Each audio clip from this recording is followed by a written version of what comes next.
You know, guys, I have been wondering and could not figure out why I've been so obsessed with this case and why I just keep watching over and over. And I know other people have talked about the same thing. We don't know why we're obsessed, but we are. But I tell you what haunts me about this case is this little guy right here. He was 8 years old. And I remember when I was little like that, and we had a Catholic school across the street from where I grew up. And every year they had a parade. And then we could go over to the school and ride rides and play games. And it was such an exciting time every year. I looked so forward to it as a little girl. And I can imagine that day, this little boy was so excited to be with his friends and walk in this parade, never expecting it would be his last day on this earth. And this man here was the cause of it. He doesn't care. He doesn't miss it. He doesn't even have a little bit of regret. He just is evil. And I think that one of the reasons that people are obsessed with this case so much is because we cannot fathom why he would do this. Why? We know he was enraged that day at his girlfriend, and he takes off mad. And I don't know how many people have had boyfriends or girlfriends in our lives that were mad and then they just left mad at us, or we were mad at them, or whatever. Nobody ever would dream that they would do something like this. And every time I look at this little face, my heart just breaks and I want to get past it, and I just can't. I think of him all the time. This little face. Look at him. I can't imagine what his parents are going through. I can't. Are his schoolmates, are his friends. And it doesn't take away from all the others. There were many, many, many others injured and many others died. I think of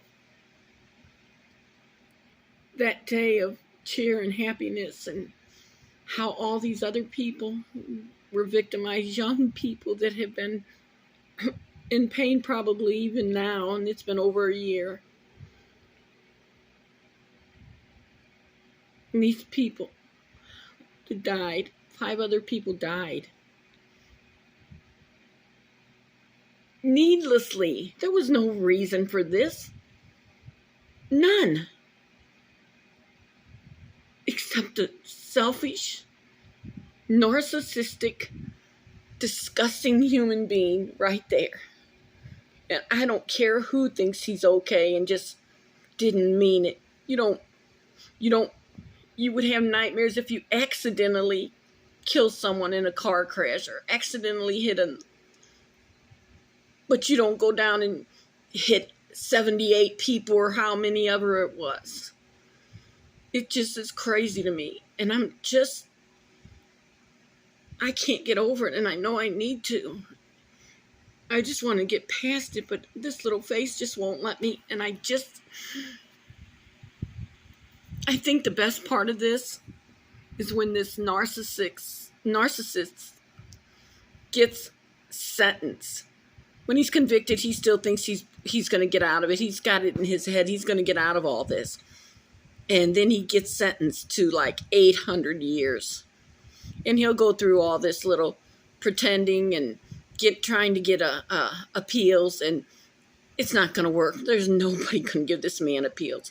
He can live in there and he can rot in there. I don't care. And then this is coming from someone that is a Christian, was taught to love our enemies. But that's so hard to want to love someone that did that. And he'll face God one day. And whether he changes by the time of his life ending, I don't know. That's not for me to judge.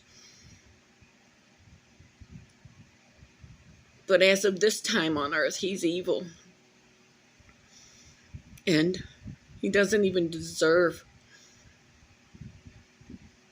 to be fed in jail, let alone have any kind of a semblance of a life.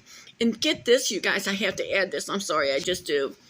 The one thing he talks about when he does his closing argument is how he's got a family and how his children, he'll never get to hold them or get to see them again, and he will be able to see them again, but he doesn't even realize what he's done. He realizes that he don't care, but he's just all poor me, my poor family, my poor children.